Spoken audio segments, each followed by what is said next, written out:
இயேசுவின் அன்பு. கிறிஸ்து இயேசுவின் நாமத்தினாலே உங்களுக்கு அன்பின் வாழ்த்துக்கள். ஏசாயா 62 அதிகாரம் 3 நீ கர்த்தருடைய கையில் அலங்காரமான கிரீடமும் உன் தேவனுடைய கரத்தில் ராஜமுடியுமாய் இருப்பாய். பிரியமானவர்களே, வேதம் சொல்லுகிறது, நீங்கள் அலங்காரமான கிரீடமாயிருப்பீர்கள்.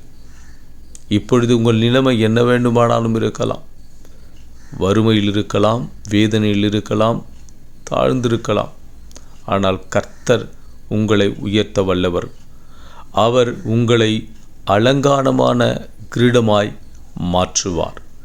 நீங்கள் ராஜ வஸ்திரத்தை தரித்து கொண்டு கர்த்தர் உங்களை இதோ ஒரு கௌரவமாகவும் தேவனுடைய கரத்தில் நீங்கள் ஒரு ராஜமுடியாக அதிகாரம் எடுக்கக்கூடிய, முடிவெடுக்கக்கூடிய அதிகாரம் படைத்த ஒரு கனத்தான ஒரு கௌரவத்தை உங்களுக்கு கொடுக்க வல்லவராயிருக்கிறார். அவர் சொல்ல ஆகும், கர்த்தர் கட்டளிட நிற்கும்.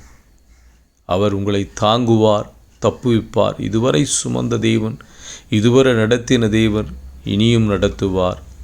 அவர் உங்களை விடுவிப்பார். உங்களில் ஒரு அதிசயத்தை கர்த்தர் உங்கள் வாழ்க்கையிலே செய்து உங்களை உயர்த்துவார். ஆமென்.